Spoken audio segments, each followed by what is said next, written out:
Sunday afternoon video. Just felt like spending a little time with the comics. Thought I would invite anybody out there who's, got nothing to do. It's Palm Sunday, one of my favorite Sundays of the year. Great mass. If you're looking for some excitement, Palm Sunday is certainly one of those days.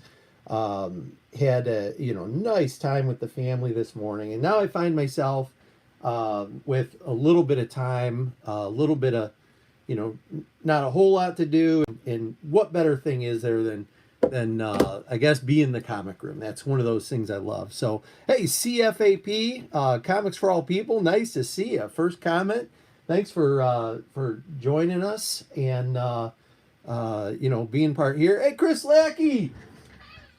Yes, it's Mr. Lackey. I don't know where Mr. Lackey's going to be from today. Let's have a vote. If anyone wants to say where Chris Lackey is from, I don't think you can use Iowa, and I think I've used Nebraska. No Indiana. I've put him in Indiana before. So let's hear from the crowd. What great state would you like Chris Lackey to be from today? And we'll just say he's from there. I like to get it wrong. So let's be wild with our guy. Yep, nope, Chris Lackey, no Iowa. We already used Iowa. So I'm moving him around the planet. That's what I'm doing. Once we're out of states, we're going to move him around the world. So have those picks ready to go. We're going to say a big hello to Matt. Nice to see you, Matt. We got James Higgins in here. Just got back from a convention in Connecticut. Made a killing. Good for you, James. Were you buying and scoring the deals, or were you selling and did really well? I think either side of that coin is a win right now. So that's great. We got DS in here.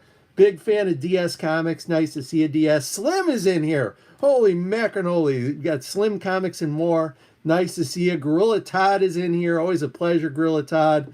And we got Mr. Garrell. What the heck is going on? Sunday afternoon must be the sweet spot. So I'm going to make this a regular thing. Let's just say every Palm Sunday at 2 p.m. Eastern time, just expect that I own that time slot, okay? Because this is a good one. Look at all the great people here. Yes, of course, Mr. Chris Lackey from Delaware. Hopefully everything's well in Delaware, Mr. Chris Lackey. Nice to see you in here from all that long way away. Really love seeing you, and, and that's good. I found some stuff I needed. Great time, James Higgins. We just had some conventions here in Ohio. Some friends invited me, and I couldn't quite get there. Bill from Comic Mag Musings is in here. Great to see you, Bill. And I think I'm caught up with those of you in the comic chat. Thank you so much for being part of this. And the first big thing I've gotten, I was hunting this for years and years, couldn't quite find the one I wanted, and we have our milk and cheese vinyl figures, and these are really, really cool. There's actually 3 accessories that come with this set. They're very sizable. As you can tell, I will use, for reference sake, a comic book. So you see how big these guys are. They're really, really great. These came out a long time ago. I didn't buy an original set, so I found a set with the box. It was a little damaged. I taped it up, fixed it, but these are really cool, and I just love them. I've bought the cards. I've bought a variety of other milk and cheese accessory, and this one, the price was right, I think because the damaged box, but just happy to have them. So there, of course, we have milk. Normally, I think milk is the beer drinker and cheese is the gin drinker, but in this particular set, everything is, you can move it back and forth. There's the Hammer Time hammer, which we have over there for cheese, and so that's that. So I'm going to move these over here. They are nice, CFAP. You got it. So happy to have them. Anytime we can add to the collection, that's always a good thing. We've got some openings, so I wanted to do some unboxings and show you guys some things. Now, the first one I'm going to do, this is from our great friend Alex the Comic Hoarder. He was having a live stream. It might have been his auction he had, and I mean, talk about great deals he was offering. But anyway, he had a thing where you shout out a name. Actually, it wasn't his auction. It was another live show because he had some partners in crime on that one. But he basically shouted out a number, and it was I was lucky enough. One of the numbers I shouted out was one of the 5 numbers. So 5 people got prizes, and I think I was the first prize. I was the first one to get one of the 5 numbers, so I got to pick, and I picked a book that I missed out on at Walmart. I had a total of 6 of these in my hand, and didn't, for some reason I put them back, and I went back the next day and they were all gone, 2 different stores. But this is the Marvel Walmart exclusive Star Wars High Republic, and you see the little Walmart thing, and as many of you know, I do collect those and love them, and so I was really felt so happy. The other people won great books also, but this was a real crowd pleaser for me because like I said, I didn't get one. And then Alex also sent this, which is really, really cool. This is the Soulfire exclusive GoCollect.com limited edition of 500. Look at that. That is a beauty. So thank you, Alex, for that. Very generous. I don't think this was part of it, but Alex chose to send me that. So I've got Alex a little something I'm going to be sending back in great appreciation. And so while one of these days, I'm pretty lax about mailing stuff, but one of these days, hopefully I'll get something out to you. So thank you so much. Let me say a couple more hellos. I see I've got Grotto Orloff in here. I've got James Galagos in here. I see Steven Spock. Nice to see. I'm going to try to do that left-handed, and I think that's pretty good. So Steven Spock, and we got Gold School, of course, in here. Love seeing you, Gold School. And so that was from Alex, the comic hoarder. I just love him. Thanks, Alex. Great member of the community. He was one of my inspirations to actually make my first video a long, long time ago in a comic community far, far away. The comic community, of course, always adapts and always evolves, and it's a different community today than what it used to be. But Alex, he, of course, has been around a long time making videos, and he was one of those early guys I cite. Comicholics were in there, and Bad Avenger, of course, was in there. And you can never forget the Great Legend. The Great Legend was a big part of my early community activity. And there's more guys out there. Certainly Luther Manning. I'm not going to name everyone, but anyway, thank you, Alex. It's just a pleasure to watch one of your shows. Just great information always. You were why I started. Is that to me, Chris Lackey? Holy moly, Chris Lackey is one of those guys early on in my tenure. I found him somehow, and that guy cracks me up all the time. If you haven't watched Chris Lackey, check him out. And a whole lot of great people in here. I wish it was possible to just click on someone's name and sub up like the good old days. That was another thing that's missing, in my opinion, today.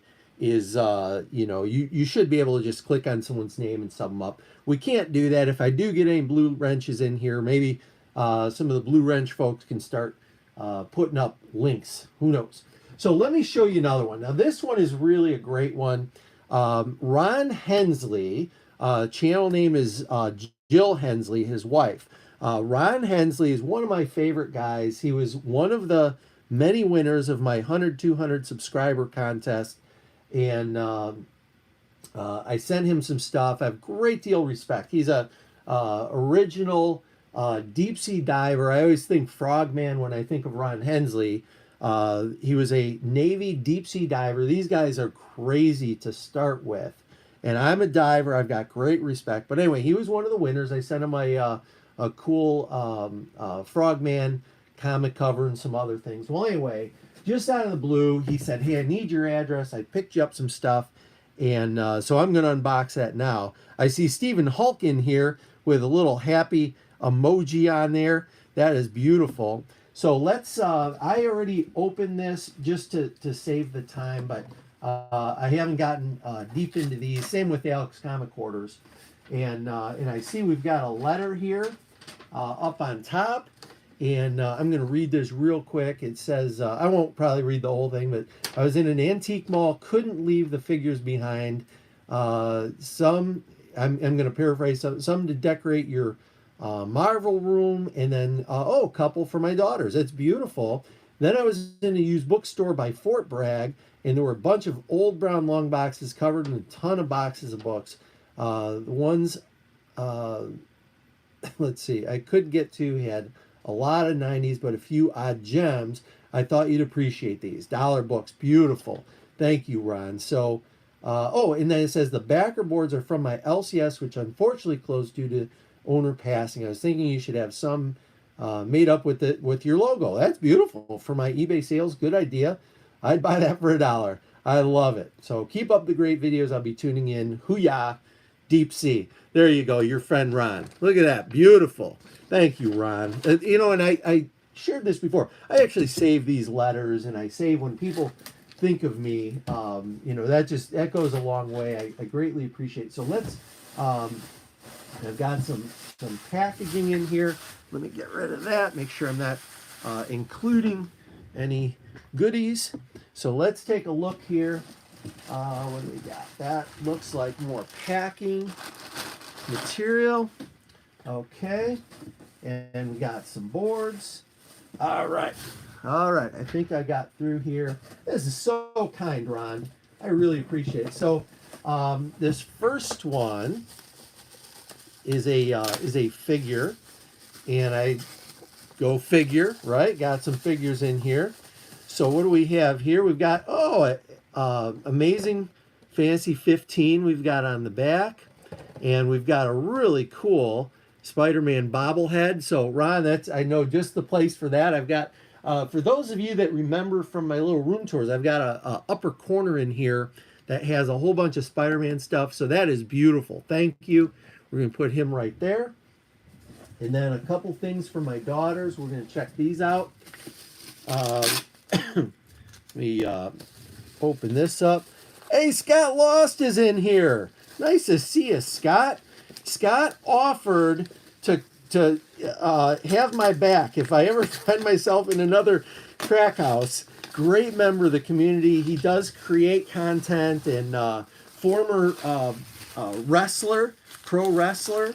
So and I don't think you currently wrestle, but former pro wrestler. And if anyone's going to have my back, I know I can count on Scott Lost if I find myself in a pickle. Scott, thank you so much. All right. Oh, look at this. DC Comics Essentials. There is a really, really cool Supergirl there. And as some of you might remember, my good friend Scoot McMahon is a comic book creator. He creates kid-friendly books. And he, at Fantasticon 2 years ago, did this for my daughter Gwen. I thought she'd go with Spider-Gwen, or she'd go with Gwenpool, but nope, she wanted Supergirl. Go figure. The TV show had her attention, and so that's my little Spider Gwen. But she wanted to be Super Gwen in that picture, so she's gonna love it. Ron, thank you for that. We're gonna put let me just put her over here, and that is really, really kind. Yeah, you're right, Scott. That was a crazy deal. There's places I should not go back into. And but as I've shared, there's some comics. I'm going to set these over here, and we got one more figure in here. And let me get rid of this box. See what we've got. And I probably would go back in if I got a call. I find myself in some freaky places sometimes, but it's my passion is I don't know. I can't cut off the passion for comics. So. This is beautiful. We've got Catwoman there. Another DC Comics. This is a designer series. Greg Capullo. Look at that. Ron, that is really lovely. Thank you so much. I greatly appreciate that. You shouldn't have. But let's look at the comics. That's another really, really cool thing. And some of you might remember, I also keep whenever I buy a collection, I write up the details on it, and I keep it because I get romantic about comics.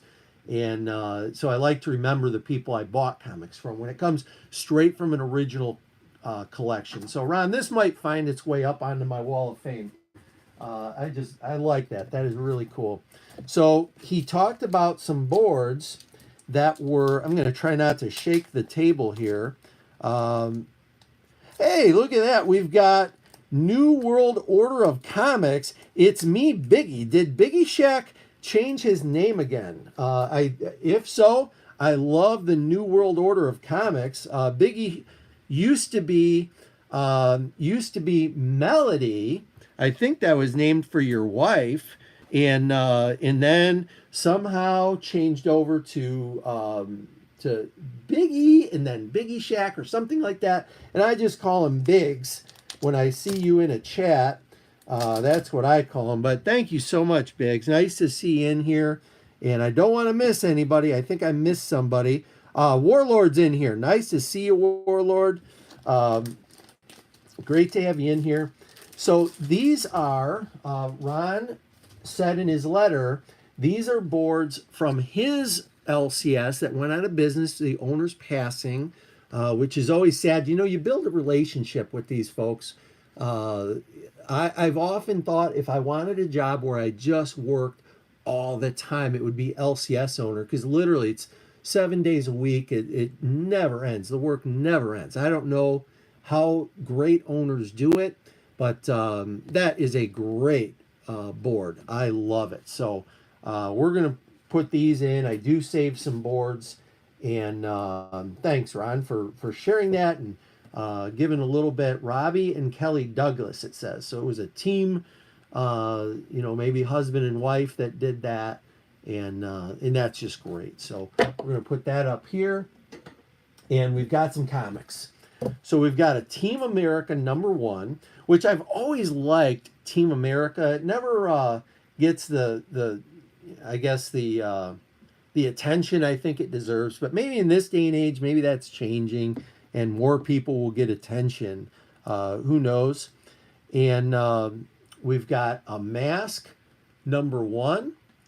Okay, beautiful. Hopefully you guys can see these if I'm holding them close enough. I am just getting over some sickness. So if I cough a little bit through YouTube magic, it is not contagious. There's nothing I can give you when you're watching a Silver Age Day video from me coughing. So that's Peacemaker #1. Beautiful. #1. Love it. Okay, 4-part series by Paul Kupperberg, Todd Smith, and Pablo Marcos. So that is really neat. And then, oh, look at that. We've got Strike Force Morturi. Hopefully I pronounced that right. And that is a #1. We Who Are About to Die. So I can promise you I do not own this. You have stumped the band, Ron. That is beautiful. Thank you for that kindness. I really appreciate it. Let me set these back here. And let's see where I can put these. I'm going to put these. I'm running out of wall space. Put those right there next to Alex Comic Quarters AOK.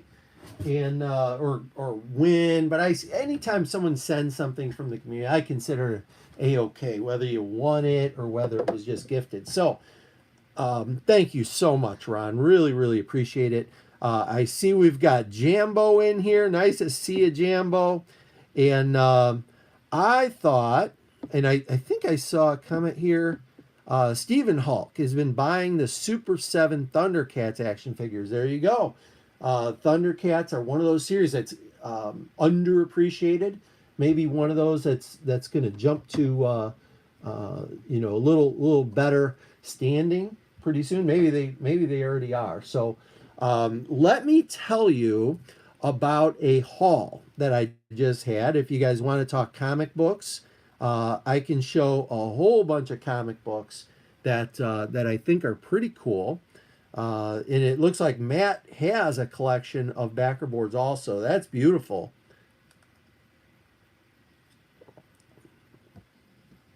So I got a call out of the blue last week.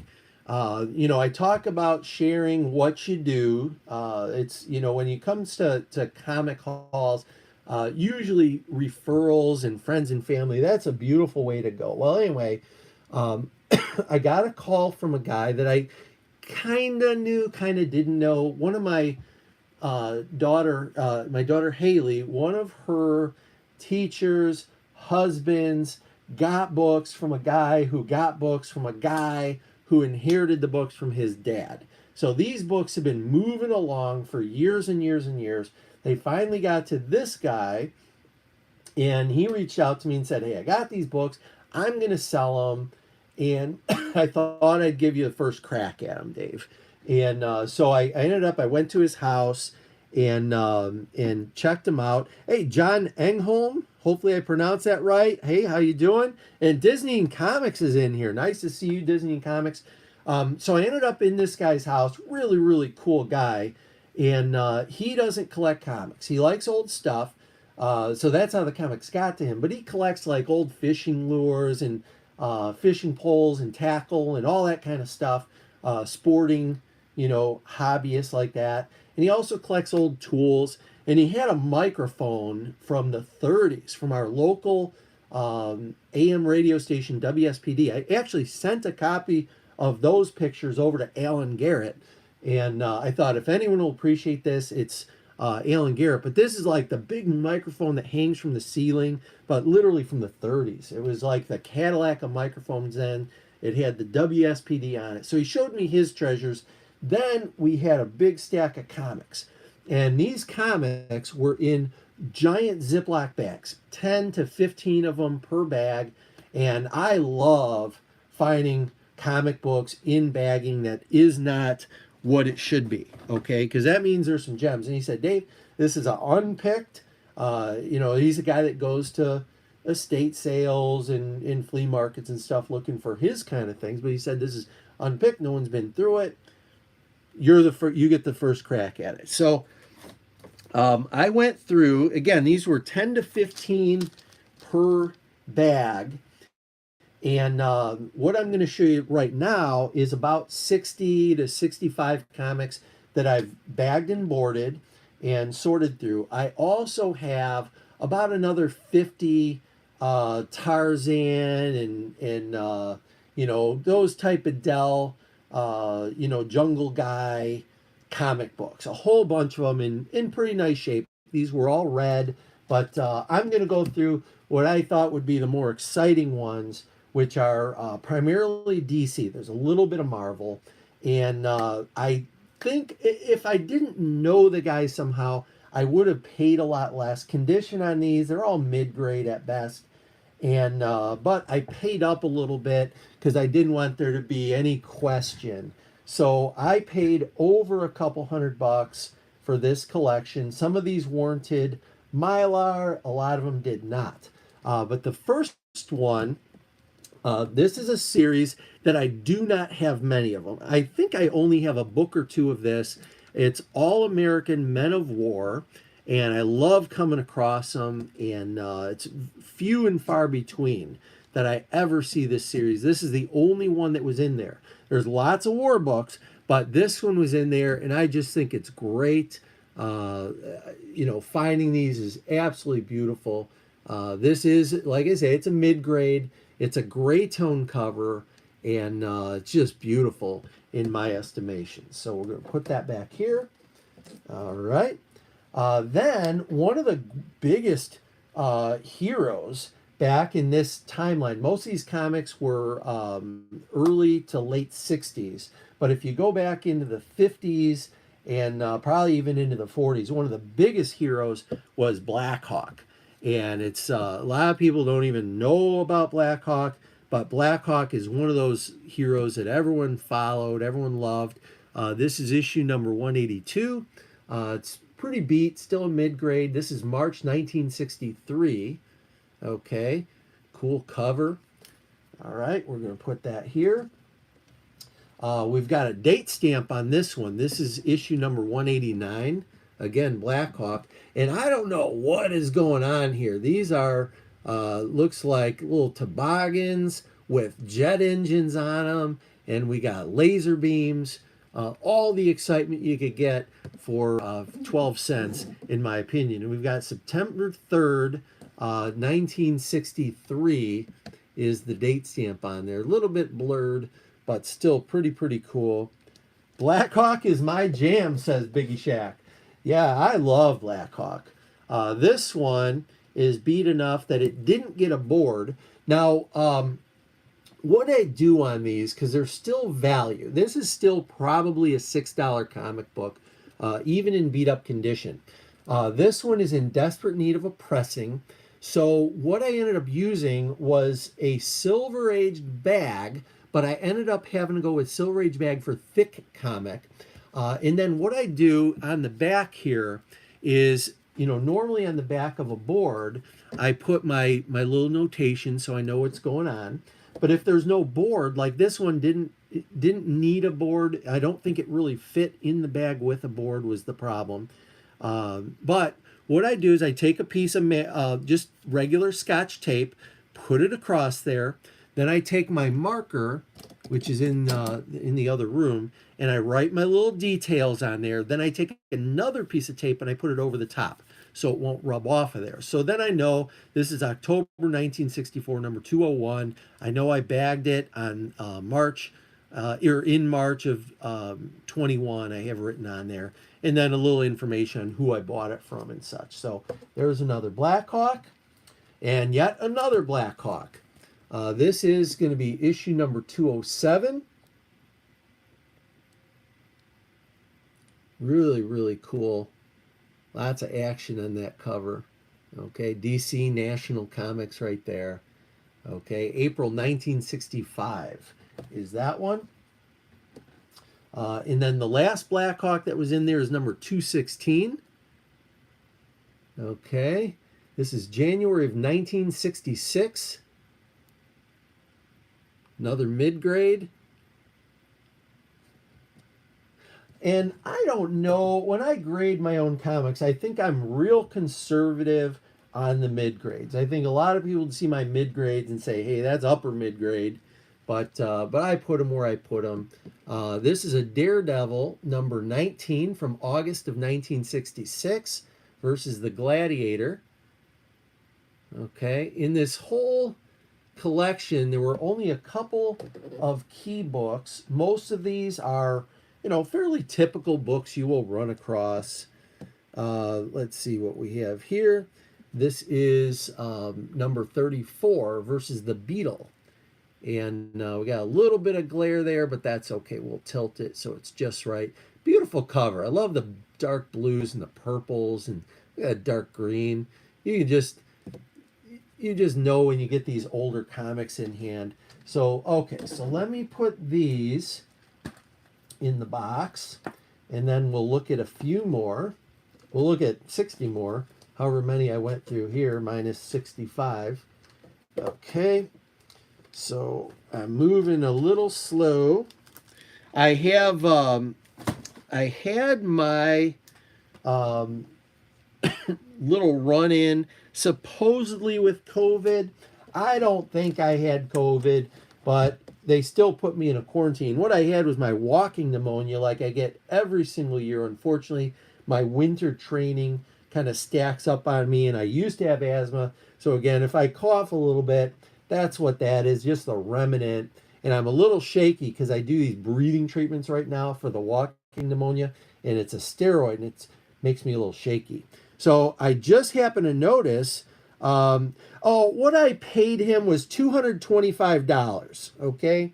And I could easily make the case that I underpaid, and I could easily make the case that I overpaid. With few exceptions, which you're going to see right now, most of these books are run-of-the-mill. If I go to comic conventions, a lot of these books in mid-grade I can pick up, on Sunday for, dollar bin, and in just my normal hauls that I do when people call me. I come across this stuff pretty regularly.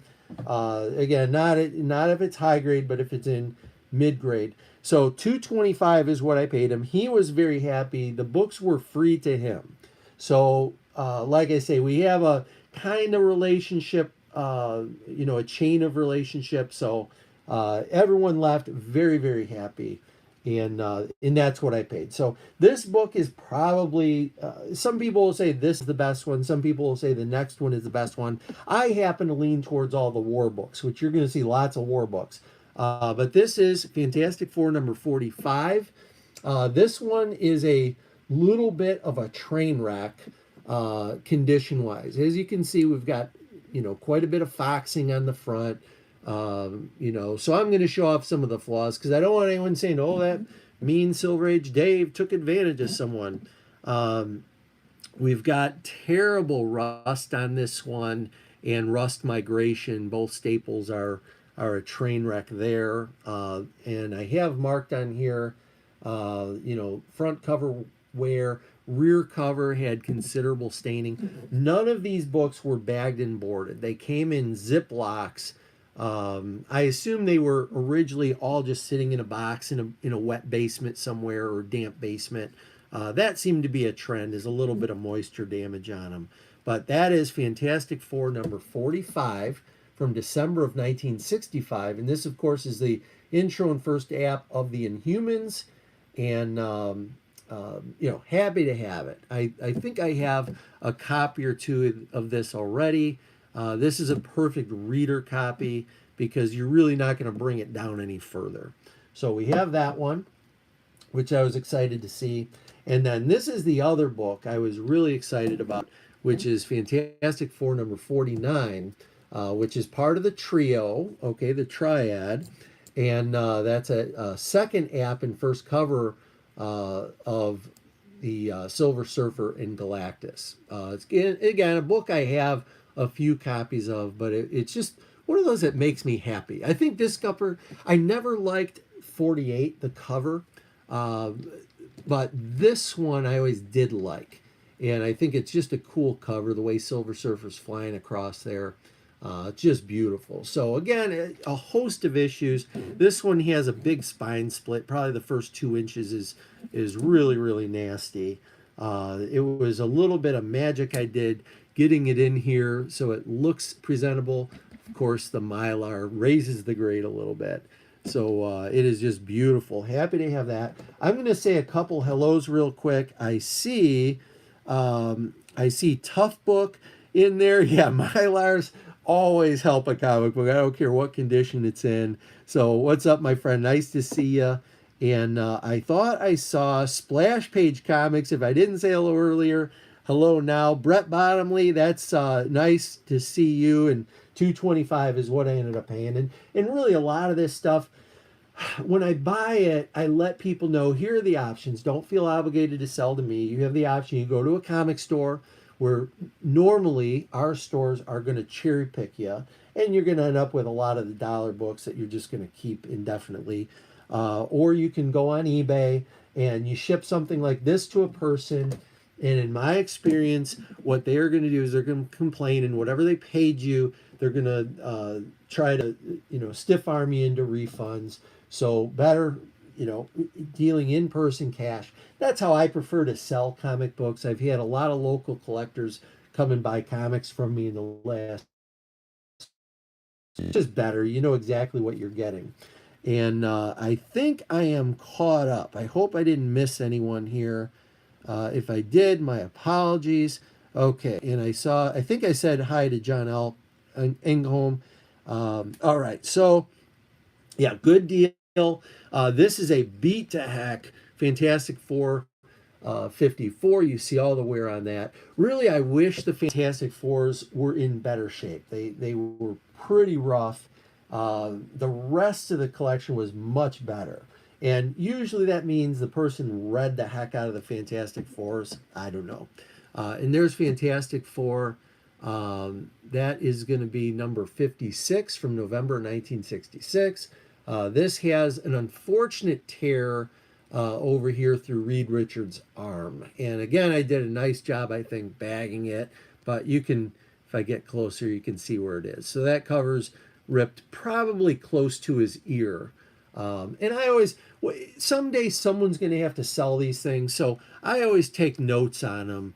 On if there's damage I find, like interior on this one is beautiful. Sometimes my notes will say there's a stain that goes front to back on the interior. Okay, I always want to be forthcoming, and if a comic's in bad shape, we'll leave these over here. I think Biggie Shack really liked that cover, so we'll leave that one on there. No, no, not $25, $225. And you're going to see the best 65, and then there's another 50 or 60 Tarzan and, you know, all the Kona and all the other Dell titles that generally, you know, 10 for $1. Stores want to get rid of them. Okay, and this is, again, lots of war books, which I see war books and I go crazy. I love them. Living Room Con, nice to see you. How are you? Funk Comics, great to see you, buddy. So, no. That 49, just so we're all clear, this thing, the tear up here is terrible. It does have a considerable amount of cover wear. I'm missing a corner here. There is no way that's $1,000 comic. If I sold that comic for $1,000, I would probably have to go to church a lot for confession. It looks nice. The Mylar helps. It's in there tight. I might press it at some point, but nope. I go through my books with a fine-tooth comb, and that one has a whole lot of errors in it. Okay, so what are your thoughts on Canadian price variants and Mark Jeweler stuff? I just picked up ASM 238, nice Canadian variant, very rare. Just wanting your thoughts on it. I love them. I think they're great. I don't know where the market's going, frankly. You know, there's so many things. If I was focused on one area, I like Bad Avenger has a real complete DCU variant collection. Dr. Silver Age, he's the only guy I know going after the go-go checks. Metarog has a really, really solid Mark Jewelers collection, and he's got the complete 30-cent variant. You know, there's a 35-cent variant. There's so many out there. I like them because they're unique and they're a little more rare. I think now people are starting to collect the Star Wars Whitmans, which have always been called reprints, but really I think they came out at the same time as the other books. There's always something to focus on. That's my thoughts on those. If it's special to you and makes you smile, then I think it's worth, if you have a little extra money to spend, I think it's worth chasing that stuff down. You know, it's a hobby. It brings you joy. Good for you. Speaking of things that bring me joy, war comics. So here we got GI Combat. This is April, May 1965, number 111. And these are really, really cool and beautiful covers. We've got the, you know, just so many great things about it. The war comics, I just love them. I just love seeing them. I love everything about them. This is GI Combat number 114. This is October, November 1965. Again, just absolutely gorgeous.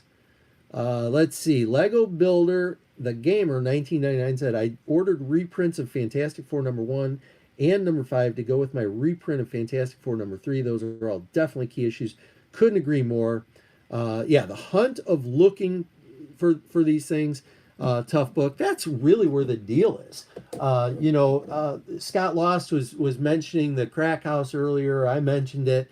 And it's when we put ourselves out there. It's like if you're willing to go out there and beat the bushes, sometimes you're going to find these beautiful, you know, you take the 2 birds in the bush or 1 in the hand. I will always go after the 2 birds in the bush. And sometimes there's going to be a big lion in there that you don't want to run into, but you got to go out, you got to do it. And you could probably pick up the passion in my voice. I love the hunt. And I said a long time ago, I think I was the guy that made it up, hunters hunt. That's what we do. So are you going to go to the LCS all the time, or are you going to find another way, right? Nature finds a way. And comic collectors, if you want to get serious about it, you find a way. You tell everybody. So this one is beat to heck. I didn't even put a grade on it. It's so bad. But this is number 115, December 65, January 66. Deep Freeze Frogs. I was thinking of Ron Hensley on this one because these always have really cool backup stories. Frequently they'll have Frogmen backup stories. That's what this one is. Desperate need of press, rear cover tears. The front, as you can tell, is just all bent and color broken. But you know what? The interiors on these are shockingly nice. And if you're here to read, That's the most important thing. It's what's between the covers. The cover on that one did its job. It protected what was on the inside. We got Surly Tim. Nice to see ya. I think Surly Tim used to have Fun Bunker in his name, but great to see you in here. Let's see. My comic book store sells comics for cover price. I bought Edge of Spider-Verse 2. Wow, for $4. That's nice. Yeah, if someone wants to sell it for $4, I would be buying. Good job. This is number 116. Beautiful. And I'll pick up the pace a little bit on this. But now we get to the real excitement. And this is what I liked most about this collection. Tons of go-go check covers. And I have a lot. I would be nowhere near. I think in certainly Dr. Silver Age would be the expert. Metarog is probably, right in there with him. I can't remember exactly how many comics in all had this go-go check cover. It started in February of 1966 and it lasted through August of 1967. So what we ended up with was like close to 19 or 20 months. Every single DC comic had it. And I want to say it was somewhere in the ballpark of 1,200 comic books. If you want to get a whole run of go-go checks, that's a big nut to crack. But it might have been 700 or it might have been 900. My memory is less than perfect. I actually did a video on go-go checks. I should look it up. And I gave all the details on them at some point for someone's 100 contest or 300 contest. I did a educational on those, but I love those. Those are absolutely great. Surly Tim says he moved out of the Fun Bunker, which is always good. Azor's Tiger, nice to see ya. Love some Silver Age. Yeah, when you can pick up Silver Age on the cheap, that's what I did here. It is just a win for everybody. And plus, I'll tell you the other thing I've found. When I'm buying collections, the people I'm buying from take a lot of joy in knowing where the stuff is going to. Okay, when you sell it to an LCS, it's money. When you sell it to a dealer or a wholesaler, which there's lots of them guys out there, no disrespect intended, but for them, it's money. They're not trying to enjoy anything. So in this particular case, I was buying stuff from a collector who didn't care about this particular stuff, but it was important to him that it got into the hands of a collector who would appreciate it. So that's where the win-win comes in. He didn't have to mess with eBay or taxation or anything, and fees and postage, and he got the books into the right hands. Someone who's going to appreciate them. Okay, so that is GI Combat 119, and I'm going to move faster because there's so much great stuff, and I'm moving slow like molasses on a cold day, right? So let me put these into the box, into the right order. Okay, so we're going to do those, and I'm going to move faster because I went through like 20 comics there, and there's 60 that I want to show you, and we're going to move faster. So Mastodon's in here. Yeah, Kubert. You can't say enough about Joe Kubert on these. Just absolute gold. Let's see. So we've got GI Combat number 67. And again, this is the stuff. Fantastic Four is fine and dandy, but this is the stuff I was more excited to find. And wait till you see, there's other war stuff in here that's beautiful. Another go-go check. This is number 124. This is June, July 1967. And this one actually had an ad for a G.I. Joe Frogman inside with the sea sled, which I have back here somewhere, but I'm not going to, back here somewhere, but I'm not going to mess with getting that out. But sometimes I'll notate things like that also. Okay, so here we have issue 128. Beautiful cover. Let's see. Let's see. And let's see what we have here. That's where they got the idea for that cover. Looks like from the GI Combat. Yeah, maybe. Where'd it go? Yeah, that is really cool. Really cool. Okay, so this is number 134.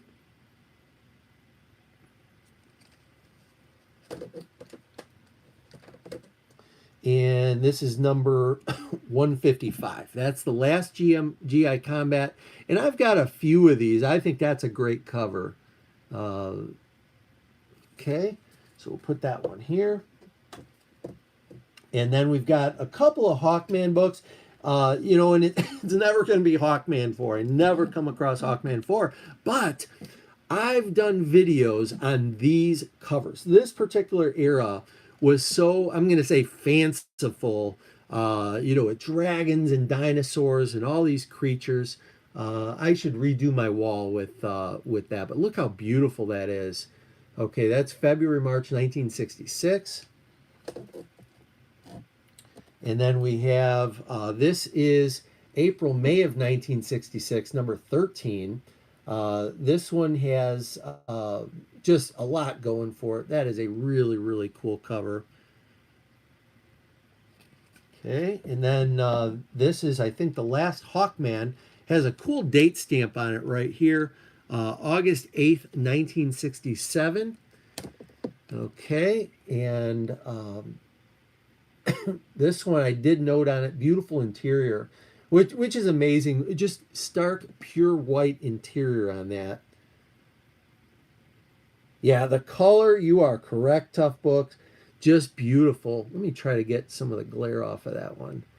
Yeah, it's just, and they smell nice. No, nothing like acidic. Sometimes basement books, which I just assume they were basement books, have a little bit of a acidic smell or a little musty or moldy. None of these had smell. No smoke, no pets.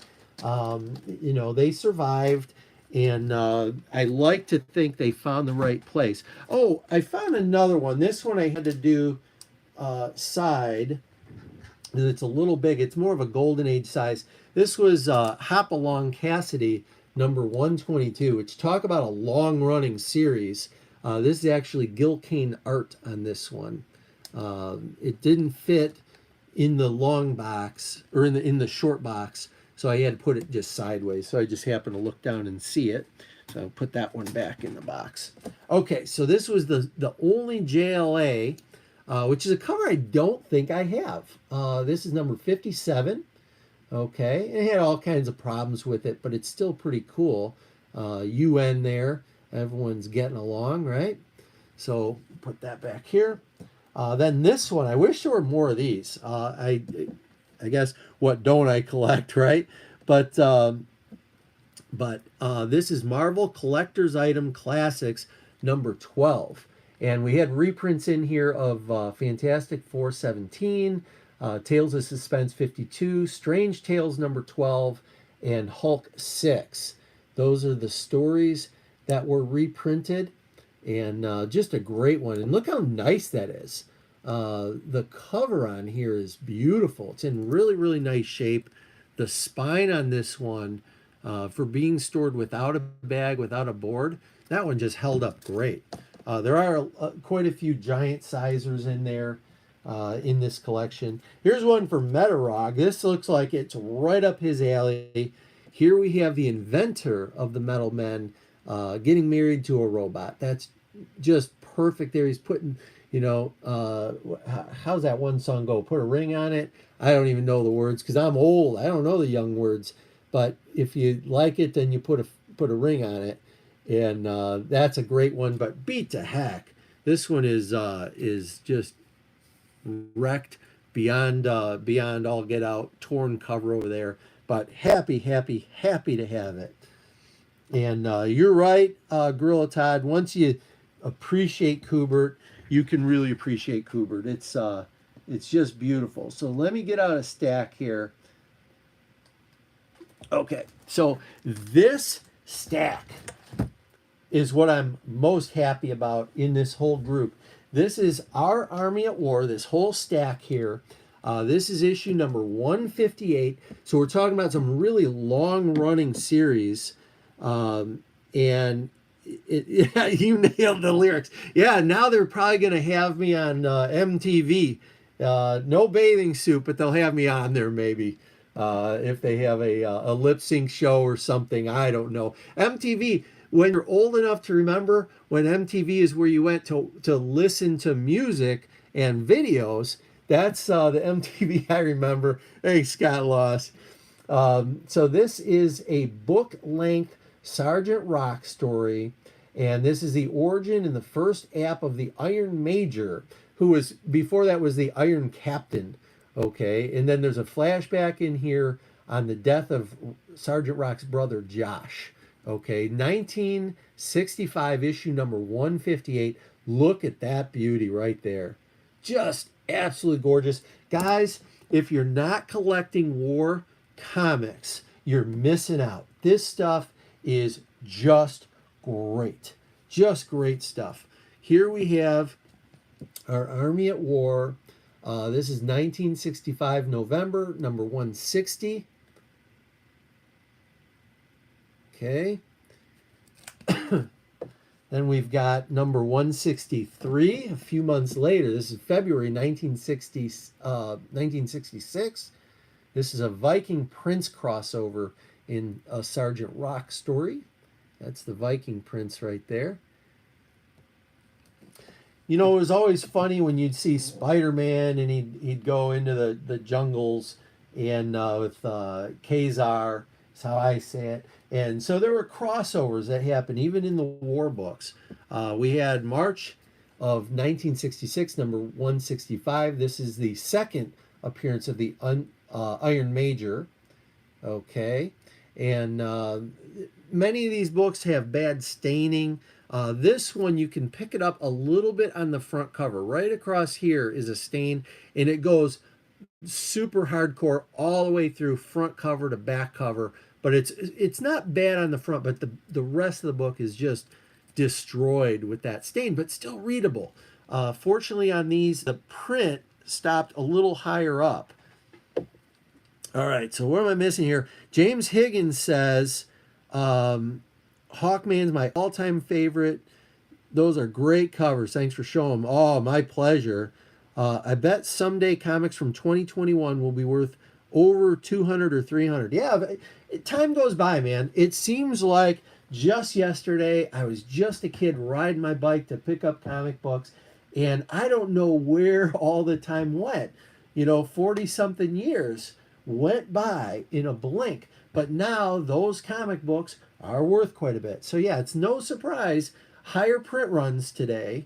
So that's, you know, something, and you got to navigate all the variant covers. That's a thing. But you know, if people start reading again someday, then maybe they'll want the, you know, they won't care what cover it is.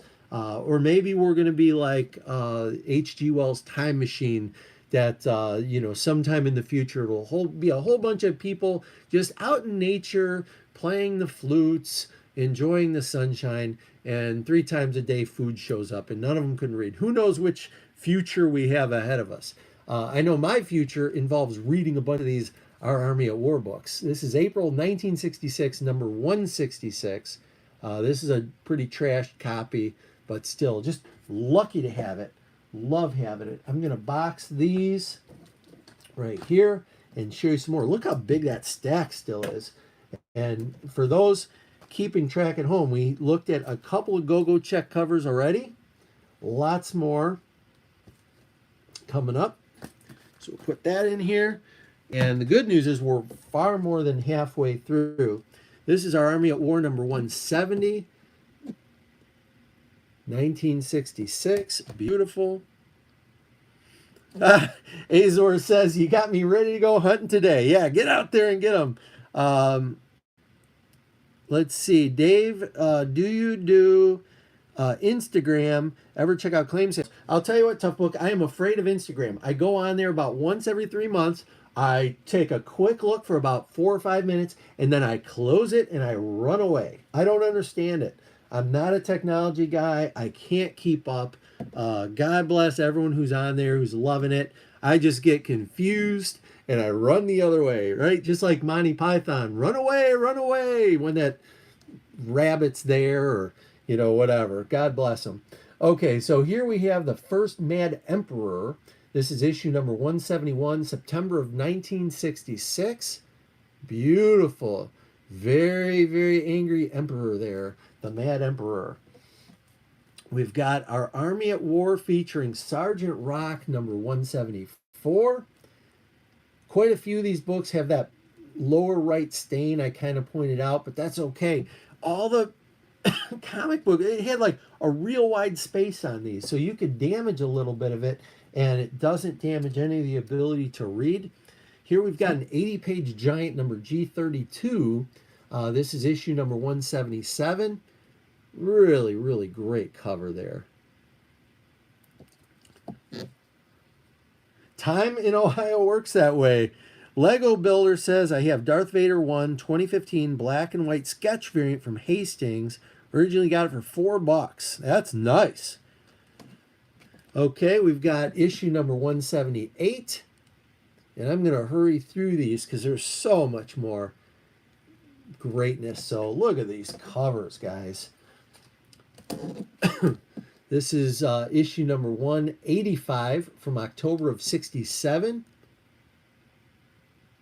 This is all pre-Silver Age Dave here. This is stuff I did not have an opportunity to buy off the rack. I was not around.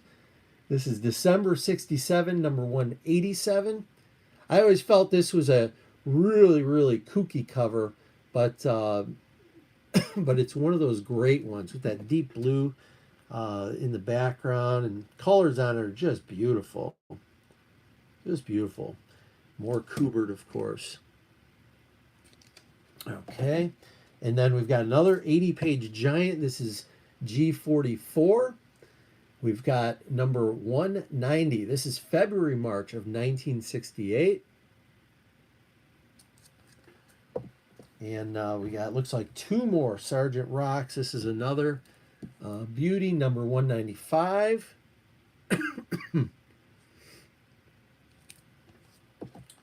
And then the last one of Our Army at War is number 202.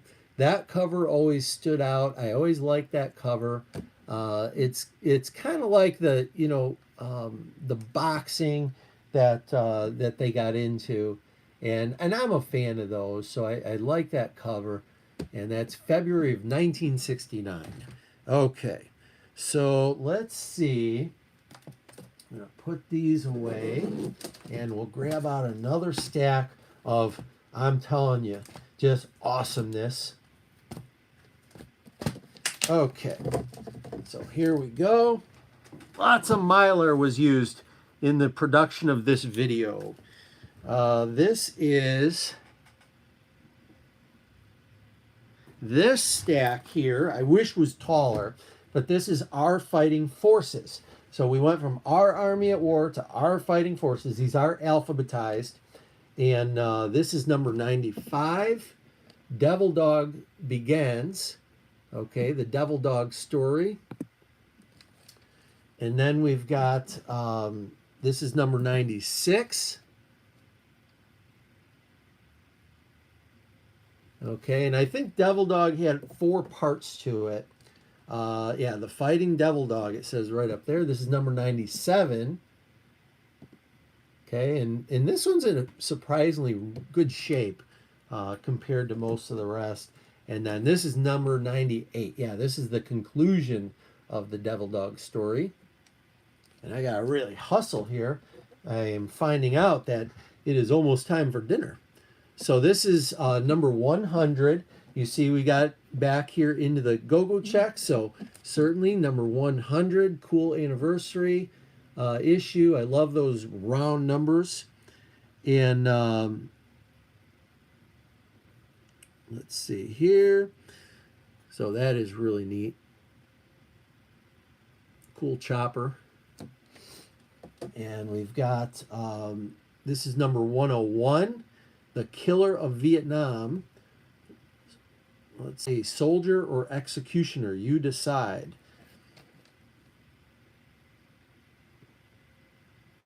Great stuff, huh? Beautiful. And then we've got Our Fighting Forces featuring Captain Hunter, number 103.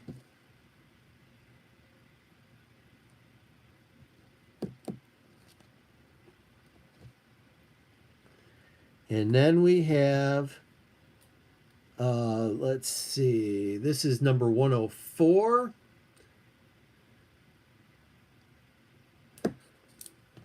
And then this one is going to be 105. Oh, that's a Marine nickname. See?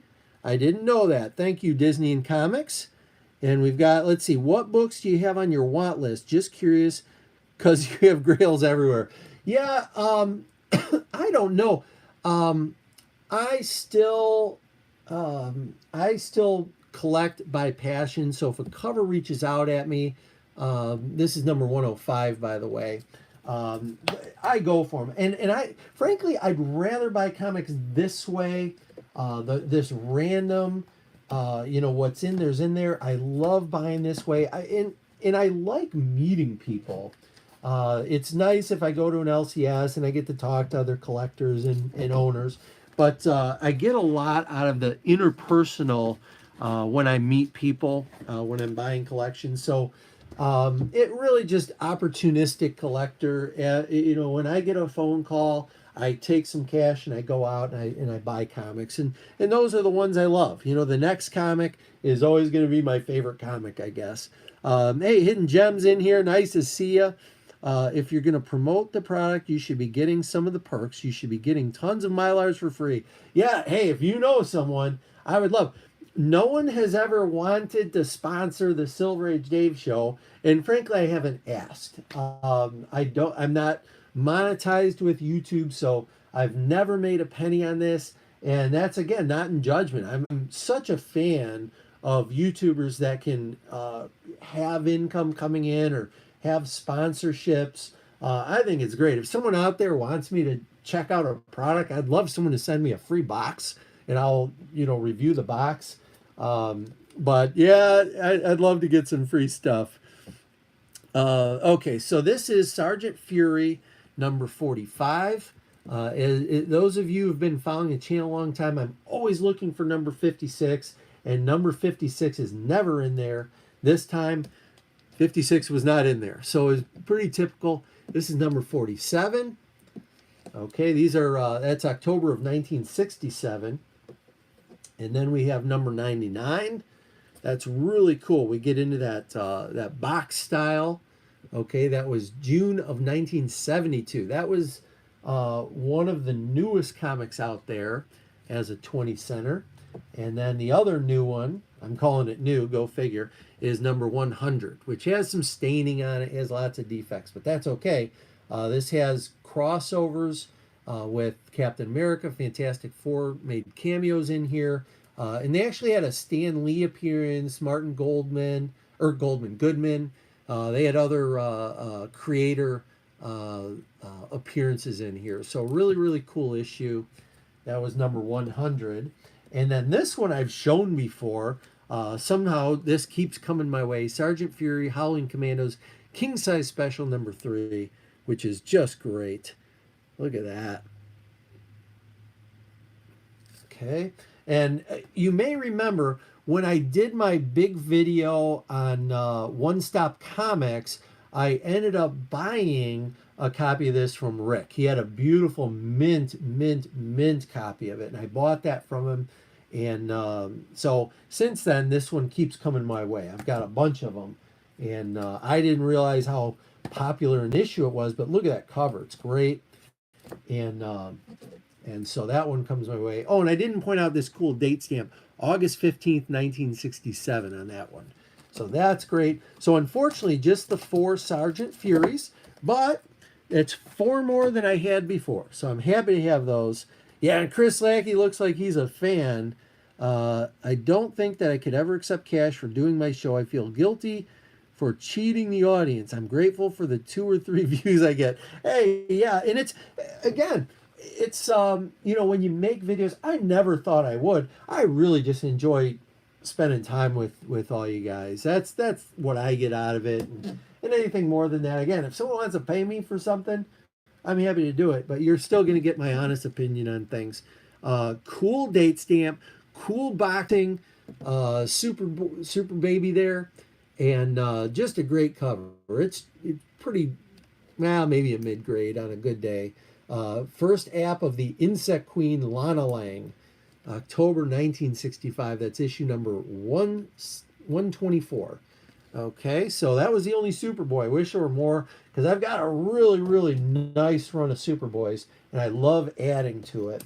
Then we've got a couple Tomahawk, another big olden days character. Isn't that beautiful? That's number 87 from 1963. Then we've got number 98. This is from May, June of 1965. Look at everything going on there. All right. Then we've got number 99. This is July, August 1965. I am a patriotic guy. I am a God bless America, greatest country in the history of the world. Nothing but opportunity here. I'm true blue. And whenever I see anything, reminds me of Bicentennial, which this, of course, was not. But I remember that part of my childhood is just so great. 1976. And so I love seeing anything patriotic like that. This has a cool date stamp, May 5th, 1965, right there. Love the date stamps. And then the last comic I'm going to show for today. Movie World, you're catching us at the end, but that's okay. Nice to see you. We've got World's Finest, number 142. I've got a really great collection of World's Finest also. Nothing too early or too exciting, but this particular era through the 60s was just great. Origin of the Composite Superman, who is a villain. Okay, can you imagine them trying to have that costume in a movie? No way. My prediction, we will never see the Composite Superman in a DC movie. That would be really crazy. So that is the last one, guys. Thank you so much. Tough Book asked if I got any miles in. I'm getting over this horrible walking pneumonia, and unfortunately I didn't run for 20 days. Yesterday I was able to run 2 miles without hacking my guts up and didn't pass out. I tried running twice before. Both times was blackout, like stumbling to a tree to hold myself up. I didn't get far, but I've got 300-mile races. First one's in the end of June, next one's in end of July, and then one in October. I'm going to complete those. Crossing the fingers. I'm going to work hard at them. So you got 6 miles, Tough Book. Next time you go running, think of me and, appreciate every step, because running is a luxury. It's a true joy for me. And I got a big comeback trail now to get my lungs back in shape. Let's see. Hey, look at that. Lego Builder had a birthday party back in 2018. That is really nice. And that's it, guys. Thank you so much. I was going to share a grievance, and I'm going to make it a quick one because I said I was going to do it. My grievance is when I watch a video from a YouTuber and they are showing something that was, I don't know, when someone's taking credit for something that wasn't theirs, and they clearly know it wasn't theirs. Maybe they don't remember who they got the original idea from, but I'm a big fan of doing shout outs. Anytime in my past that I've done a video or I've shown something, if it's a tip that came from someone else, someone like, let's say, Captain Strangelife, I always want to cite them. I believe it's a sign of character and just a respect. YouTube's been around, the comic community's been around a long time, and not everyone today is going to know where original ideas came from, but they came from somewhere probably. So my grievance with the YouTube comic community is I'd like to hear more shout outs. I'd like to hear more names and more appreciation for the people that built the community 20 years ago or 15 years ago when it first started. Guys that were around. I certainly wasn't in that group. But if you're going to make a video and say, hey, look at this great idea, put a footnote on it. That's just common courtesy. So that's it. I don't want to finish on a bad note. But I said I'd share a grievance. That's it. It's a minor one. mostly I love the community. I love the people that make videos and the people in the chats that don't make videos, but you're part of it too, whether you watch it on TV and you can't comment, or whether you're on a computer, whether you give a like or a dislike. We're all in it together, and it makes my life better. Hopefully it makes your life better. Guys, that is what I'm going to do. Hey, Randy, nice to see you, buddy. Yeah, windy is what we've had. So that's it. Randy, let me know when you want to hang out, buddy. That's it, guys. Oh, we got Lego Builders getting surgery soon. Oh, no. Holy mackerel, Lego Builder. We're going to just wish you the best. If anyone wants to say some prayers, it's Palm Sunday. It's a beautiful day. Prayers go a little faster this week up to heaven, in my opinion. So let's say a prayer for Lego Builder in our own way, on our own time. And I'll wish you the best, Lego Builder. And thanks, Tough Book, and everybody who tuned in. Movie World is like the Beatles. You say hello, I say goodbye, or however that is. You got them both in there. Thank you so much. Guys, you're the best. I appreciate you. Silver Age Dave is out.